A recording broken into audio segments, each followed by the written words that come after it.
So if I am having a labor and capital, and if I'm looking into my output, and this F stands for technology, that is something we also discussed. Now, what I said in the previous class is you cannot change technology in the short run, nor you can change the availability of skilled labors in the short run, nor I can change the capital invested in the short run. And therefore, the only thing I can do is to tweak my demand side, which comprise of consumption expenditure, investment expenditure, government expenditure, export and import, and try to see whether I can manage my output gap. So that is something that we were discussing in the previous class. And we also discussed from the supply side, we spoke about the classical theory, which included economists like Hayek, Schumpeter, and Robbins, who were saying that let us treat the national economy like any other market. And if at any given point of time you have an excess demand compared to supply, then what is going to happen is price is going to rise to the extent that your consumption expenditure is going to fall, and also the investment expenditure is going to fall. Why? Because one of the sequential impact of fall in consumption expenditure is people are now buying less amount of goods and services, which kind of gives signal to the corporates that time has come to produce or manufacture less amount of goods and services. Therefore, they will also reduce their investment. And when we see that the fall in consumption and investment triggered because of rise in price, automatically at the time of expansion, the price will ensure that the economy come back to new normal, which is with zero output gap, that is zero inflation and the natural level of unemployment rate. Now, what we found was, in spite of the classical economists thinking that the market is going to take care of itself, in the sense that through price as a instrument, market will ensure that there is no excess inflation, nor there is unemployment rate. But yet, at the time of Great Depression, which started from the early of 1930 and it went as much as late as mid of 1940, what we found is a classical case of market failure, because in spite of the price falling repeatedly over a period of time, people were not buying.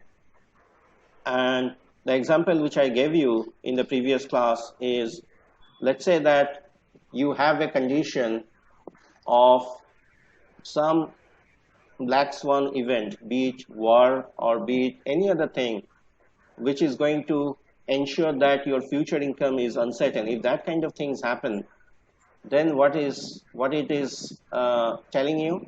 It is telling you that you are going to not spend money. You are going to actually start saving money. And that is going to create a further fall in consumption expenditure and investment expenditure.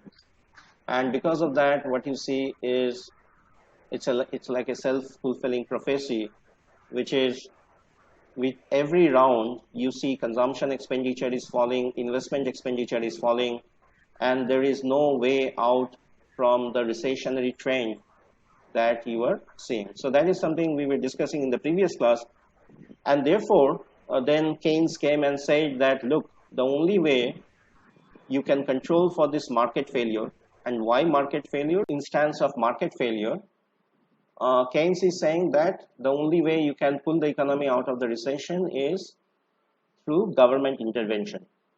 And Keynes proposed government intervention which is more fiscal in nature. It is saying that let the government start digging holes and then try to employ another sets of people to mend that hole which the earlier sets of people have dug in the road, So in the process, you are actually giving money in the hand of the people, and it worked, because if you look into the growth figures of all the North American and European economies, starting late 1940s, you will see that all these economies started growing at quite a fast rate, and that also include Japan.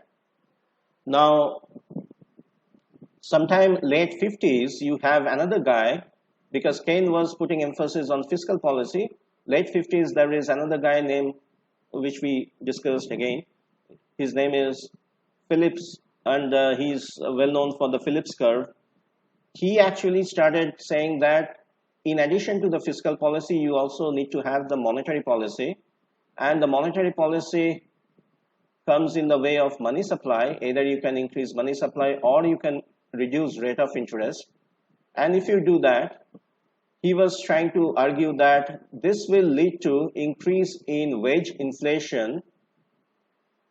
And when we have wage inflation, this phi stands for inflation, you will find that people are willing to work, and that is going to reduce the unemployment rate. So this is the famous neoclassical model, which is a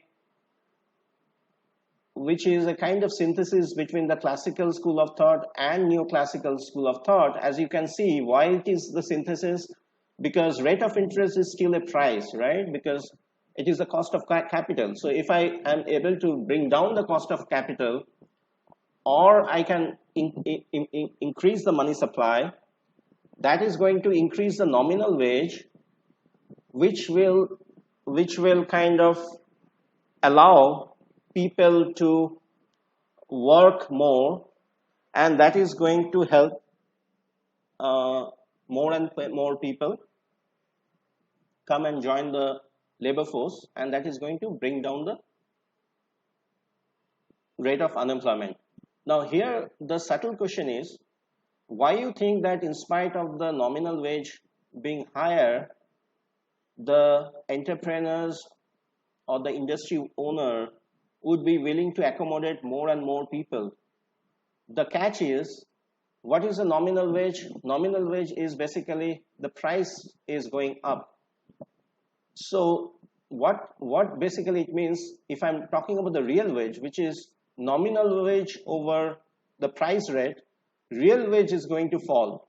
And this information is something which is available with the industry owner, and they feel that they are actually in a position to make profit, because in real term they're paying out less amount of money to the laborers. So both from the demand and supply side, you have the laborers who are willing to work. Also, you also have the supply of jobs, because from the perspective of the entrepreneurs, they know that this increase in inflation, although it is increasing the nominal wage, but in real term, they are actually paying out less, So that thing actually helped. And that is something what you saw in the context of the neoclassical model, where basically they are giving emphasis to both monetary and fiscal side of the economy. Now, after this neoclassical, which I have not written here, there is another school of thought, which is called the new classical. So this is, first was the classical, then was the Keynesian, then was your neoclassical. Neoclassical is basically saying in terms of ISLM model. I'm sure that if you have taken your macroeconomics, you have undertaken this particular, or you have gone through this particular topic, which is ISLM model. Then comes the neoclassical. And this neoclassical economist, the famous of them is Friedman, and I'm sure that you have heard the name of Friedman, and Lucas. So these are the two economists who are quite well known, because both of them eventually they were awarded Nobel Prize. And what happened was, sometime during 1973, 1973, there was this war, which is called Yom Kippur War, which actually happened during 1973. This was the war between Israel and the Middle East economy. Initially, it broke with Egypt, and then it spread across all the Middle East economy. Now, what happened because of this? You see that all of a sudden the oil price went up. Why the oil price went up? Because the Middle East region, as you know, that comprising of Egypt, Saudi Arabia, United Arab Emirates, Iran, Iraq. So these are the places from where you get your oil, right? So as there was war, there is a disruption in the in the supply of oil, which led to increase in the price of oil. And because of that, what happened is, soon after 1974, or sometime during 1974, because the oil price went up, what it is meaning, oil is actually the intermediate inputs, So why it is called intermediate input? Because it finds usage in all the transport and logistics sector. And this transport and logistics sector, because the price of oil has gone up, what the suppliers or the manufacturer, they started doing is they started passing off this increase in price resulting from because of oil shortage to the final consumer, which means the price of all the finished products also went up. So this is a classical scenario. Because of the war in the Middle East, you see not only the inflation happening, but also you also see a period where there is increase in unemployment rate. Now, why there is an increase in unemployment rate? Because of the war and because of the higher inflation, people were not able to, the suppliers, they were not able to supply at a profitable margin, so they also started recruiting less and less number of people, So that led to a condition of what is known as stagflation. So stagflation is basically saying it's a condition of high price. Stagflation is a condition of higher inflation rate and also higher unemployment rate. Now, if you go back to our initial model, where we were drawing something like this, you see that both recession and expansion, meaning both recession, so this is the case of recession and expansion, both of them are kind of, they are not going to happen at the same time. But here we have a scenario sometime during middle of 1970s where you have this scenario of more and more number of Sir, are you writing something? We are not able to see. You're not able to see? Okay. No, sir. No, sir. Just hang on. By the way, I'm putting all this video in my YouTube channel, so I will, if you want to, because I'm recording this, and if you want to have a look into this video, you can always look. Can you see this now? Yes, sir. Can you see the screen? Okay. So So what we are discussing is at the time of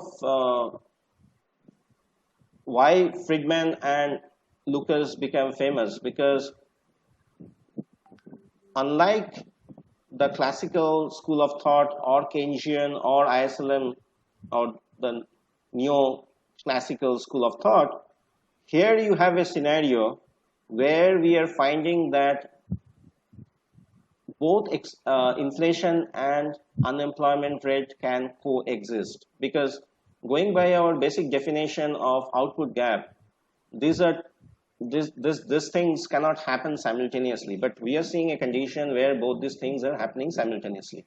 And why this is happening? This is happening because of some exogenous shock. Why I'm using the word exogenous? Because this increase in price of oil happened because of some external event, which is the war in the Middle East, right? So because of this war in the Middle East, we have this scenario of high inflation and unemployment rate. And so what Friedman argued is you cannot control the output gap using monetary and fiscal policy, because if you have this kind of exogenous shock, then and Friedman also said that the Philip curve is actually upwards. So this Philip curve is actually straight line, because earlier Philip was saying that if there is a wage inflation, unemployment rate will fall, because the workers are not forward looking, in the sense that they don't understand the impact, they don't understand the real wage. But what Friedman said, that because of this exogenous shock, because of this inflation which is happening because of this exogenous shock, again, what is the exogenous shock? It is the war which broke out between Israel and the Middle East countries. So because of this exogenous shock, the inflation went through the roof, because the price of oil went up.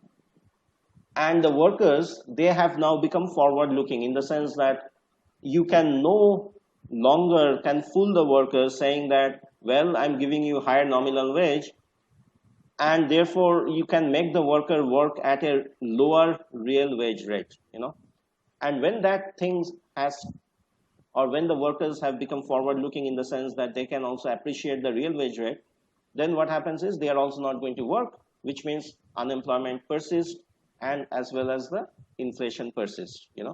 So this is the famous why the one question, Shivam, please. Shivam, you have a question? So Yeah. So you were explaining about the workers getting a higher nominal wage. So how is a higher nominal wage different from the wages which they were previously getting? No, in all the time, what happens is you get nominal wage, because when you work for someone, you all the time gets nominal wage. You don't get real wage. Real wage is something that you have to discount. So this is called also the Fisher's equation. So if W is my nominal wage less inflation is my real wage. So this is, but when you actually work for any factory or for any firm houses, you actually don't care about, typically you don't care about the inflation factor, because all you care about is the money. So this is what the Philip was trying to argue. But Friedman is saying that no, they also care about the inflation factor, because let's say that in the year 2014, you are asking a professor to teach, and you are saying that, well, I'm going to pay you 50,000 rupees as per month salary. But again in 2019, you are telling the same professor that I have increased your money income, which is from 50,000 to 55,000. Do you think that the professor is naive enough to not to understand that between 2015 and now, the inflation rate has gone quite up, and therefore this 55,000 in real term is much less than what 50,000 was in real terms 5 years back.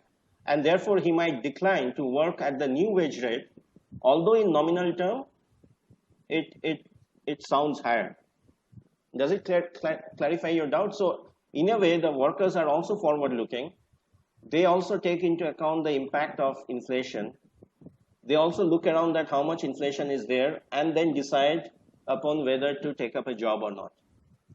So this kind of argument was not there when Philip was, when A.W. Phillips, he came out with his Philip curve. Okay, any other question? Now, the other thing which has happened is Friedman, one of his brightest students, his name is Junior Lucas, and I'm sure that you may have heard about this word Lucas critic. So both Friedman and Lucas, and his full name is Robert Lucas Jr. He in fact was the student, Ph.D. student of Friedman. So both of them are actually suggesting that be it fiscal or monetary policy, this is not going to work. Not going to work for what?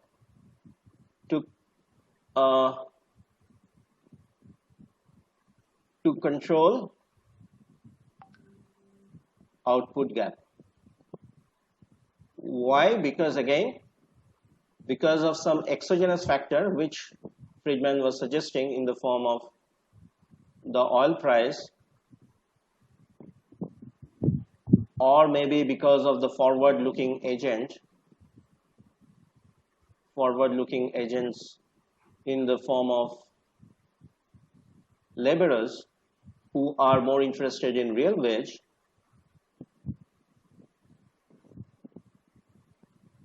Now, Lucas actually said that, so for these two reasons, Friedman is saying that you cannot have fiscal and monetary policy to control output gap. And therefore, you have to think differently, And Lucas also said that this Lucas critic is, what this Lucas critic is saying is if a individual, so this is also called rational expectation model.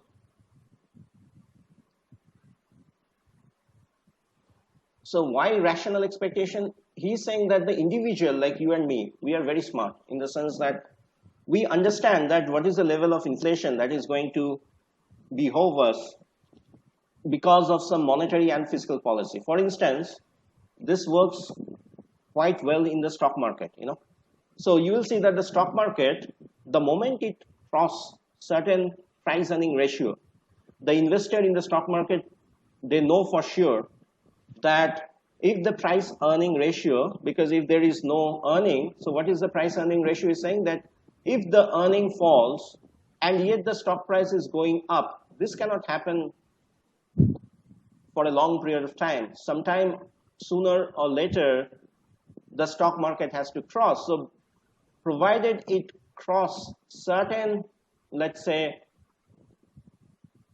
bare minimum, it crosses certain limit, then the investor will start selling off. So so the rational expectation model is like that. What it is saying that if the government believes that at the time of recession, you are going to have an expansionary monetary policy, which is you increase the money supply, you reduce the rate of interest. And because of that, maybe the wage inflation goes up and you are thinking, the government is thinking that because of the wage inflation has gone up, people will actually start working. Lucas is saying that is not going to be the case because the people, they are going to incorporate this information of the expansionary fiscal and monetary policy, and then they are going to change their behavior. So So if the government believes that because of some tax cut or because of some expansionary monetary policy followed by the central bank, the people are going to behave in certain way, that is not going to be the case, because the agents, they are smart, and therefore it's called rational expectation model, because he is defining the agent to be, they're rational in the sense that they are actually, they know what is the impact uh, of this monetary and fiscal policy in terms of increasing price. So anyway, so that was the Lucas and Friedman. One more time, what Lucas and Friedman both are arguing, that if you don't take into account the exogenous shock, or you do not take into account the behavioral pattern of the rational agent, rational economic agent, you are not going to find a successful monetary and fiscal policy, and therefore you can control the output gap. So that is what the Friedman and Robert Lucas, they were arguing. And now if you go back, let me go back to this screen once more time. If you go back to this our thing, then came the business cycle hypothesis. So the business cycle hypothesis is saying, unlike the previous few hypotheses, that at any given point of time, they are saying that there is some technological shock which is kind of impacting our economy. And they are arguing that there can be two types of technological shock. The one is positive technology shock.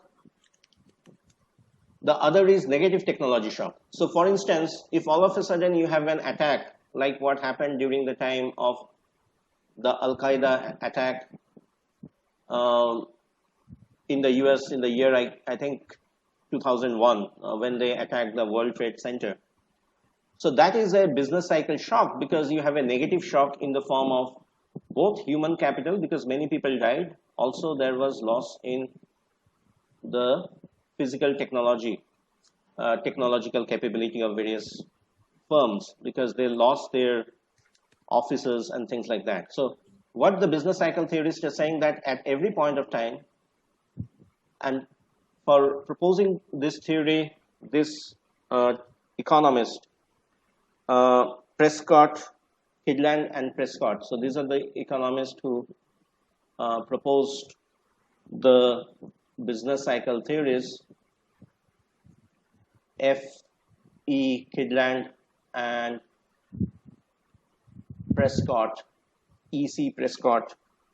So they are saying that there is no output gap. At every point of time, the economy is at the equilibrium, meaning that demand is equal to supply, but only under condition when there is a positive or negative technology shock, the economy will diverge away from the equilibrium, and that will lead to the output shock. So that is the famous business cycle theories. And what would be an example of positive technology shock? The positive technology shock is all this internet revolution which is happening over a period of time. Because if you see the cost of all this technology intensive items, for instance, laptops, mobile phones, these are falling over a period of time, which means people are getting access to machines and they are becoming smarter over a period of time. Because when we were graduate students, we never have had chance to work with laptop, nor we have had chance to work with cell phone. But you guys are much smarter compared to what we are at that point of time, smarter in the sense you are technologically more savvy, and you can actually complete work at a faster rate. And therefore, the labor productivity between, let's say, late part of 1990s and now, when I was a graduate student and now, it has increased quite a bit, because Even then, when I was a graduate student, let's say early part of, or when I'm getting my PhD, I was getting my PhD early part of 2000. The computer, we just started programming in computer, but now you have ready-made software packages available where you can do all this data analysis much, much faster compared to what you used to. And I'm going to share a TED talk as to emphasize what I'm trying to argue, So anyway, so the business cycle theory is saying that, okay, you actually don't have this point of economy moving away from, be it expansion or recession. The only thing it can happen is because of some positive or negative technology shock. And when there is a positive technology shock, the economy will perform very well. On the contrary, on the other extreme, if you have a negative technology shock, the economy will perform really worse. So that was the business cycle hypothesis. And finally, you also have this, and this I want to spend a little bit time. You have this, yeah, question? Can you just go through this business cycle theory once again? Business cycle theory. Yeah, so the business cycle is like this. I hope you are able to see the screen. So this is, so what is happening is, if you think of the earlier model, I have this output gap, right? So business cycle theory is saying that I am always at the equilibrium, meaning that I'm always operating either here or here or here, because the economy is not at any point of time is having inflation. This is an extreme view they are saying, and this can happen only under condition when the labor or the factor markets are perfectly competitive, meaning that you get the job that you deserve. Even the entrepreneurs are willing to sell what they want. They are getting access to capital how much they want. So they are interpreting both perfect competitive labor and capital market, so there is no friction in the capital and labor market. And therefore, if that is the case, you will always find a scenario that you are operating in this equilibrium, which I am calling as star, where demand of output is equal to supply of output. According to the business cycle hypothesis, which is propounded by Kydland, Prescott, and there are two other sets of economists, namely Long and Closser. What they're saying is the only way I can deviate away from this equilibrium, which I've just now drawn, is if there is a positive or negative technology shock. So positive technology shock, this is just an example, which I have, although this example is quite backdated, because this statement was given sometime in 2012, I guess. So if I carry forward this statement, you can understand how much the impact of positive technology shock is there on our labor productivity, So if there is a labor productivity, I don't know whether any one of you invest in the stock market or whether you have some fascination about the stock market. But if you follow the US stock market, you will find that all the technology intensive stock, although the world is trying hard because it's being grappled by this COVID crisis, but one yes, sir, the FANG stocks. The FANG stock, very good. Yeah, so Tesla, yes. Google's, Facebook, all this stocks, Even if I go to China market, and I look into Tencent, Alibaba, all this high technology intensive stock, these are skyrocketing because what is again so you can always argue that just a few minutes back you talked about this price earning ratio, because the earning component goes up so much for this technology intensive stock because the cost of technology is falling, as you can see from this, and therefore the potential future earning for Tesla, for Apple, for Tencent, for Google, for Facebook, which you are calling in a way FANG economy, all these things because the future potential of earning is so high, people are still investing, although that rest of the brick and mortar economy is in shambles because you are not able to get a job.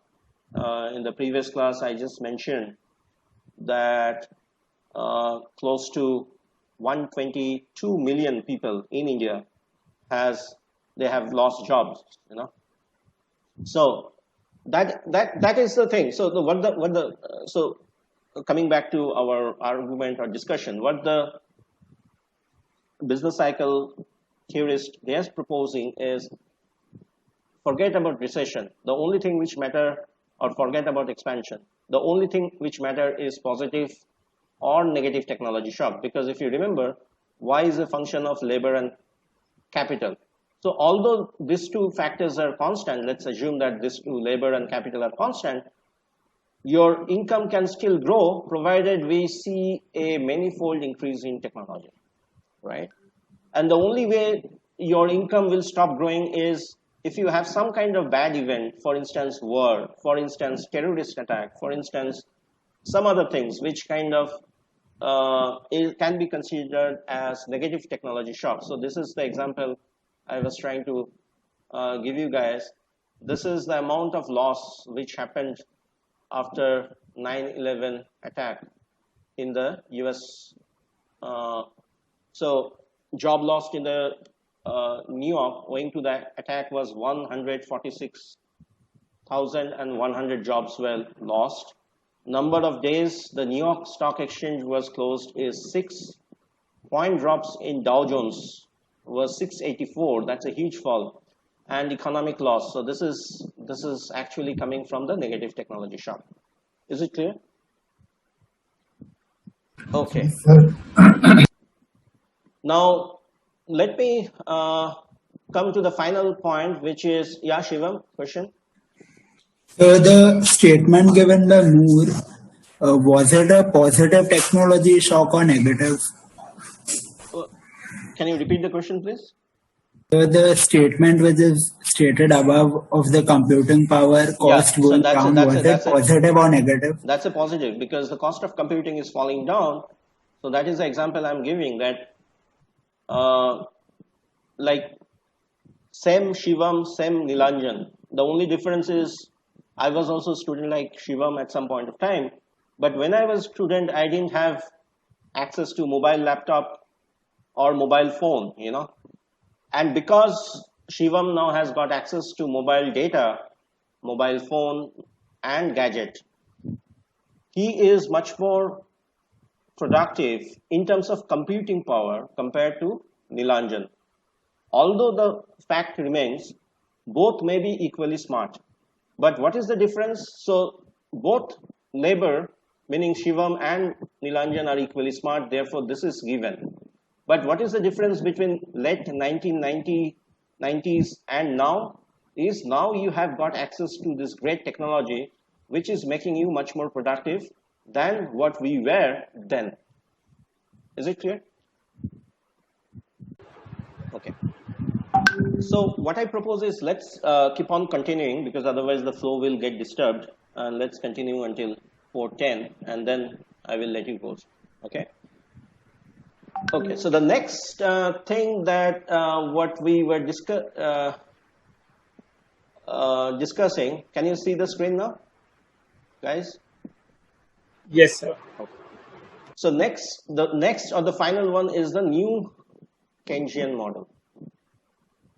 And this is something I was trying to, I think some of you were raising this question about what happened to sticky wedge and trice, So, sir, sorry to disturb, but are you currently showing the positive versus negative technology stocks? No. Right? So no, then we can't see. Oh, okay. I think every time you switch, I think you have to. Let's see. Make sure. Okay. Can you see now? Yes, sir. New Kenjian model. Yeah. So So sticky wage and price. Okay, so now as a student, always you should ask question, why this professor is spending unnecessary so much time in trying to explain to us all this model, classical. By the way, all I've done in terms of classical, Keynesian, ISLM, these are actually research done over a period of decades, which I'm trying to tell you maybe within 30 minutes, Then you have business cycle, and finally, in between I have rational expectation, and finally I have business cycle, and finally I have new. This ISLM is also called neoclassical, and this rational expectation is called new classical.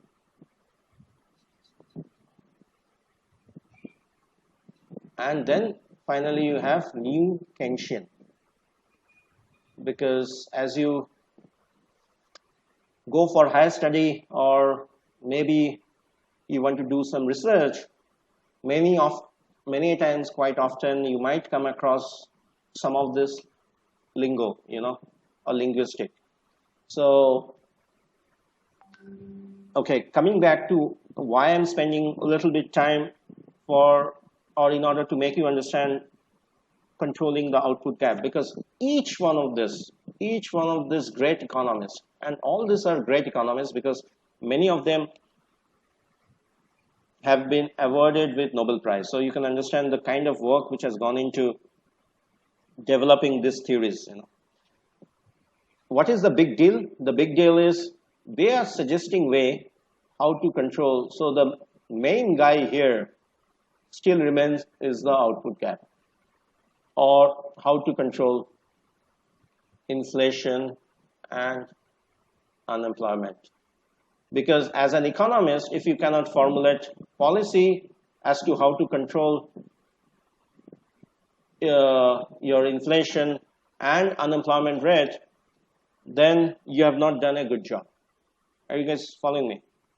So that is the whole idea, of trying to make you understand this, So let's talk about this Keynesian, new Keynesian.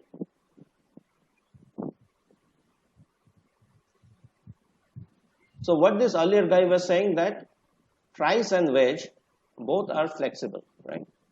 Because at the time of recession, what you do is you have to either, so at the time of recession, what you have to do? You have to either increase the money supply or reduce the rate of interest, which will hopefully increase the nominal wage rate,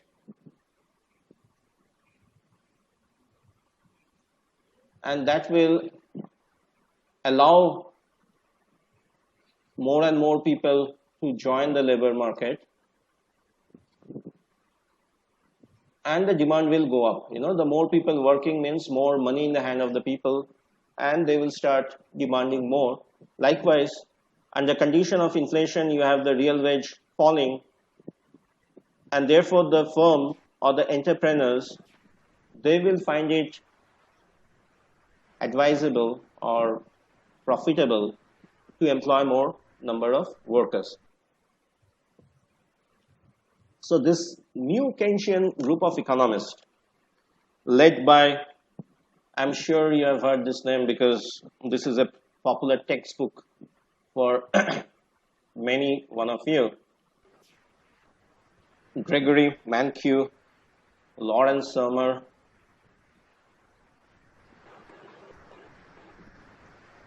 Oliver Blanchard. So all these economists are the neo-Keynesian. What they are saying that, look, for you to control output gap, the basic assumption that you are making is both price and wage, both of them are flexible. But in real life, these are not flexible, these are sticky. Now, why this? Any question you guys can ask me. Now, what happens if price and wage, both of them are sticky? Indeed, why nominal wage is sticky? Because if you go to, or if you talk to any one of your friends who are working in the corporate sector, in India and Japan, your wage revision happens every 1 year, So it is not that every month, depending upon your inflation numbers, your wage get revised downward or upward, It get revised only once in a year, So what is going to happen is price is not going to change, or price is not flexible in the short run.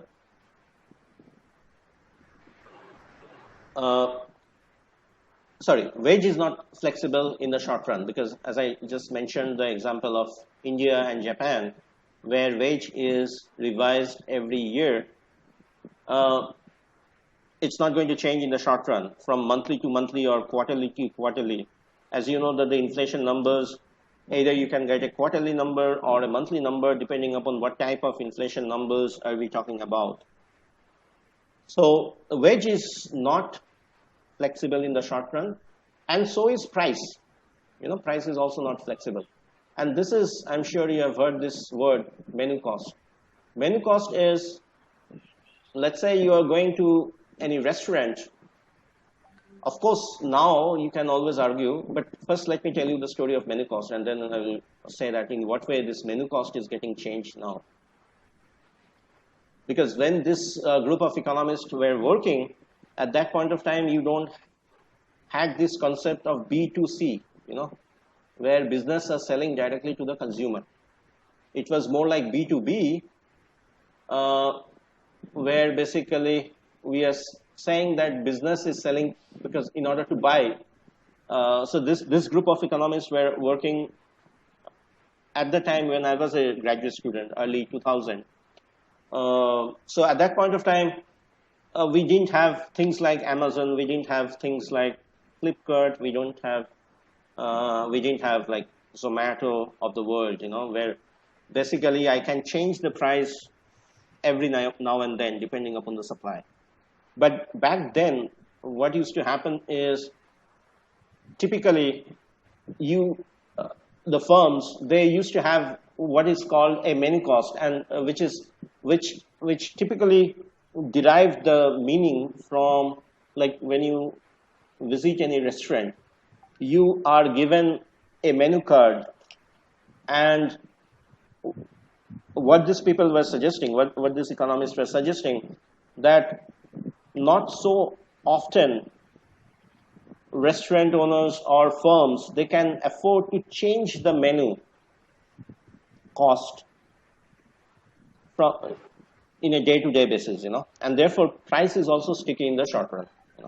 Of course, what I'm trying to tell you or argue right now, the price stickiness has actually fall quite a bit right now because of technology. Because now what is happening is we are living under a condition when price is changing almost every day. You see that if you visit Flipkart or Amazon, you'll see this thing called hot deals, or even Zomato is giving you hot deals, or even some of the other service companies, they're giving you hot deals depending upon the relative demand and supply, which was not the case during early part of, or maybe as late as early part of 2000. So what this is saying, what they are saying, that if you have a scenario of wage and price stickiness, this may actually prevent the policy-making body to reduce the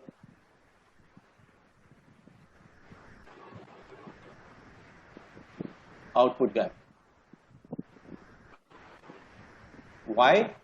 Now take this example. Let's say I am in this particular year, right, which is 2006. So if you are, what I have on this axis, again GDP, I have on this axis time, right? Now let's say that I'm talking about year 2006, and what I am observing, and this is actually, if you look into the real data, you will see this happening, that in the year 2006, starting 2001, the growth rate of Indian economy was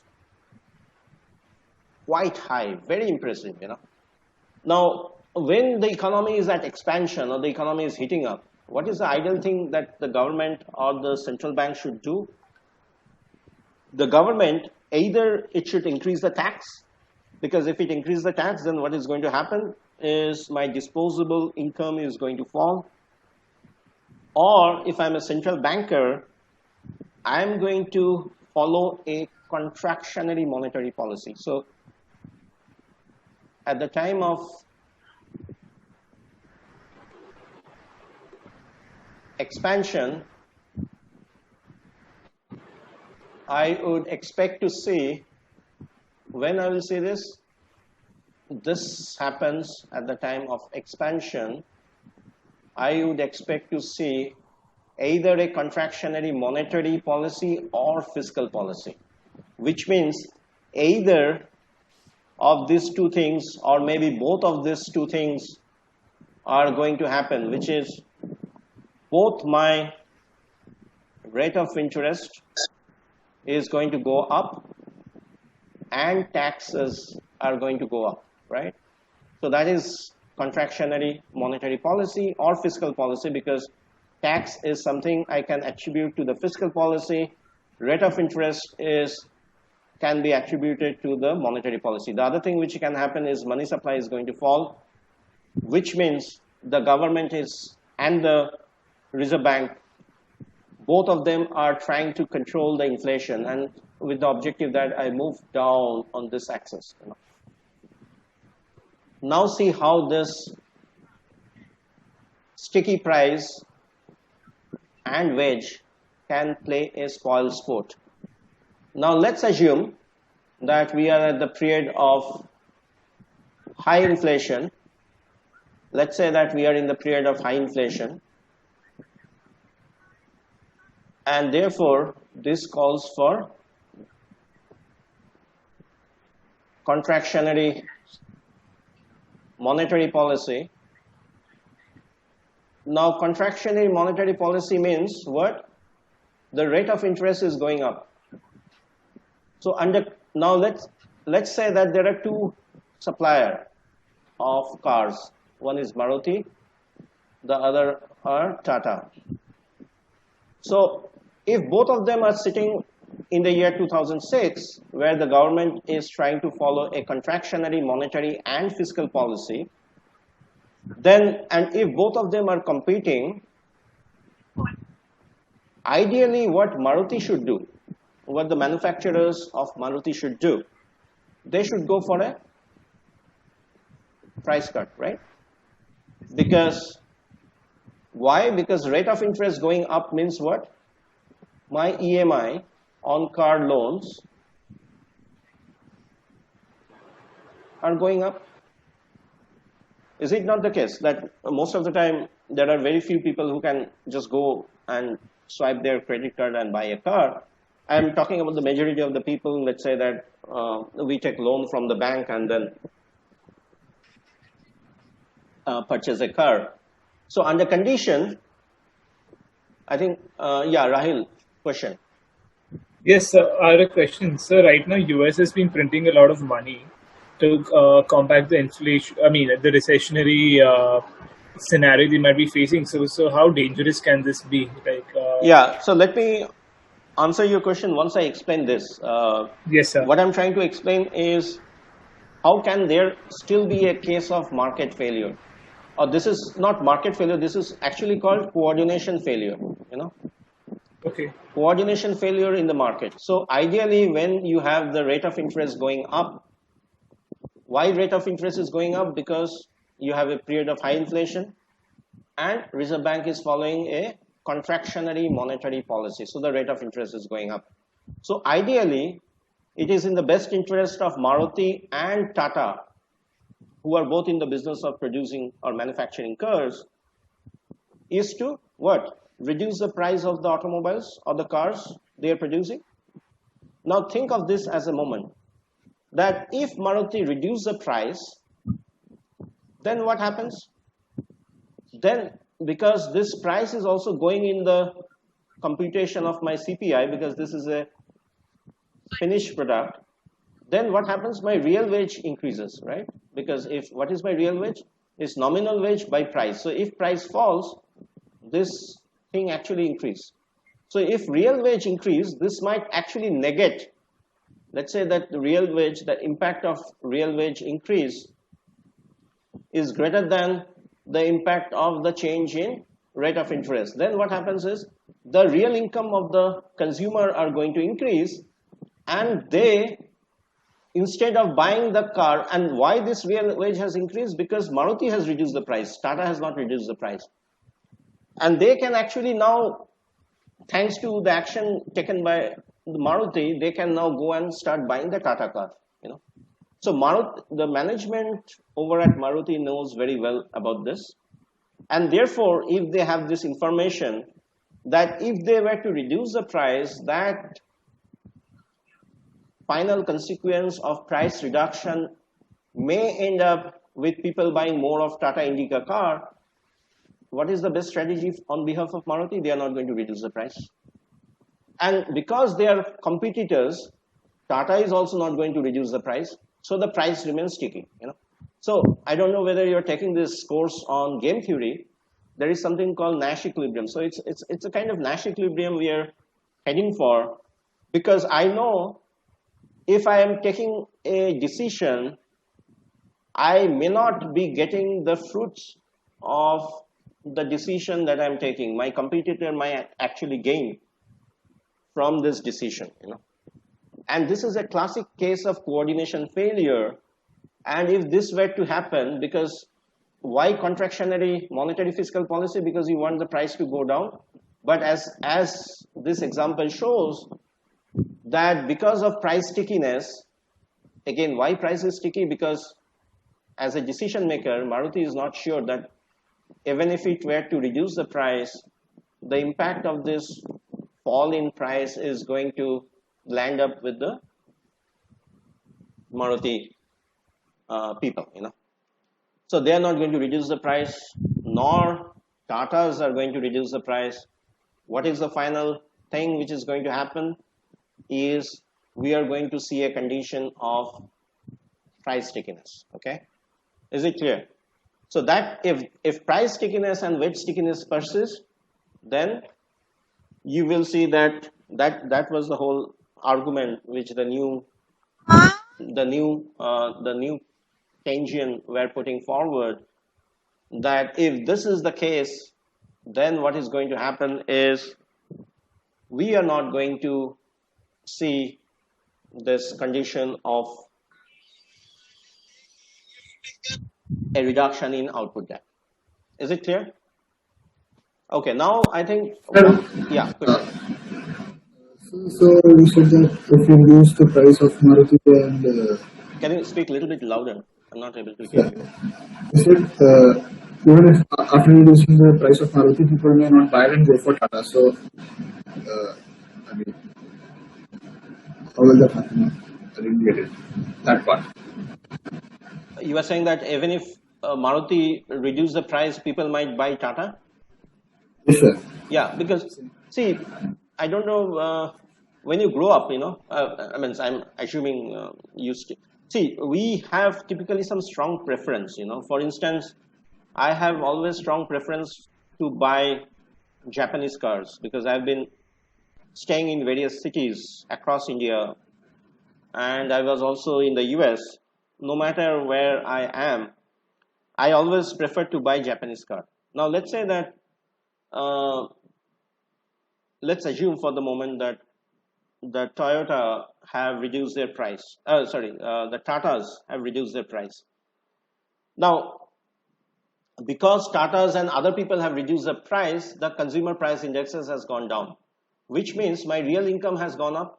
So although Toyota, the car presently I'm driving is a Toyota car, although Toyota car has not reduced the price, because I have now an increased real income thanks to other people reducing their price, I am going to use that incremental higher real income which I am realizing thanks to other companies reducing the price to buy my favorite Toyota. Although Toyota has not reduced their price. Is it clear, Prakhar? Yes, sir. So it's like this. I'll give you another simple example. Many times when you try to buy something, let's say a laptop or your mobile phone, you look at various features, and yet at the back of your mind, you have some intrinsic desire to either buy an Apple iPhone or maybe to buy a Samsung notebook, So let's say for the time being, all of a sudden your father gives you some additional money which you never thought that your father will or your mother is going to give to you. And moment you get this additional money, although let's say Redmi or other telephone manufacturing companies have not reduced their price, but because you have got this additional money which you have not which you are not expecting, you use this additional money to buy your dream gadget, be it Apple, be it Samsung. So it's like that. Is it clear? And if this information is available with the competitors, competitors of Tata's, Tata automobile companies, they are Maruti is not going to reduce it, nor Tata is going to reduce it, because information flow is symmetric, and therefore you are stuck with this high price equilibrium, which means market is not clearing. Okay, because in terms of trying to manage your output gap, the basic condition is the market should clear. So we are back to the basic, which is market failure. And in this case, why market is failing? Because I have instances of wage and price stickiness.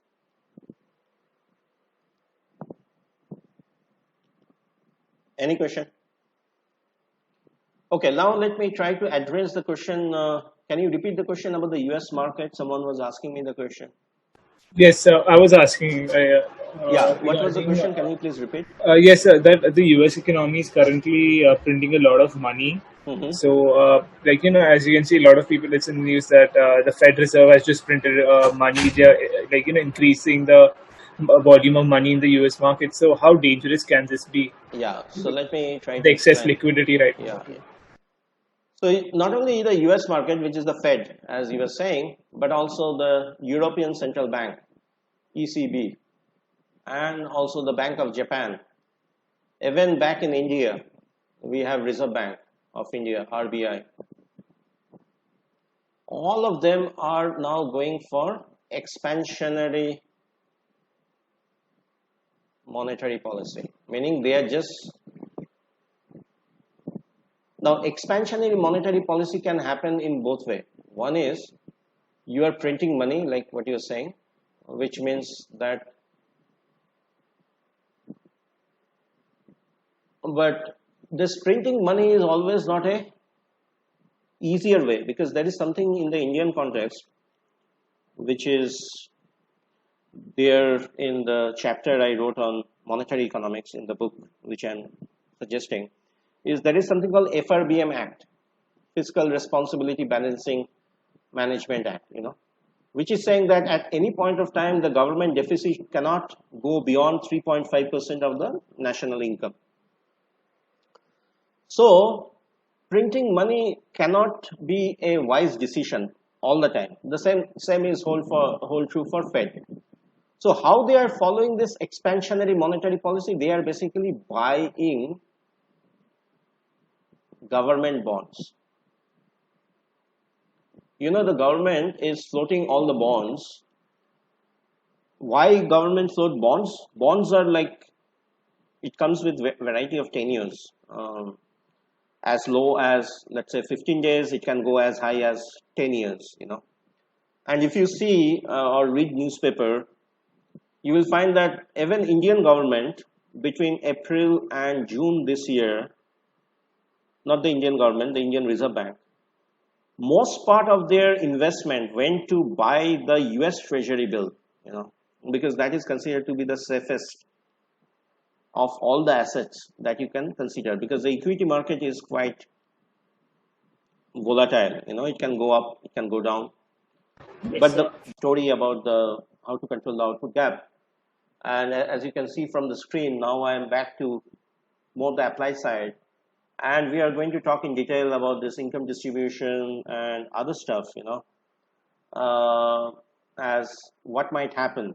But you are correct in saying that most of the money are going towards being using for funding all this Tesla or FANG of the world, and therefore, if you have some ETF or any fund which is, by the way, sitting in India, you can still invest in the Chinese and the US market. So if you would have invested in the US stock market and the Chinese stock market, you'd see a handsome return of in excess, because I also trade, so that's why I'm telling you, I know the data as of now. You could have realized means if you would have sold your position today, between March and now, as we are talking, it would have given you a return of in excess of 25%. I'm just talking about just of the some of the fund that goes towards putting money in the US and Chinese stock markets. If you look into their return, that's the type of return we are talking about.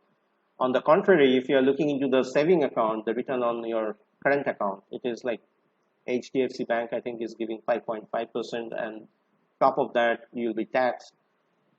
So but unfortunately, again, not too many people have the know-how, because if I look into within India, only 3% or maybe less than that are actually investing in the stock market. So that is just to say that how much more we are further away from financial inclusion. So that is a short part of the long story. Okay, any other question?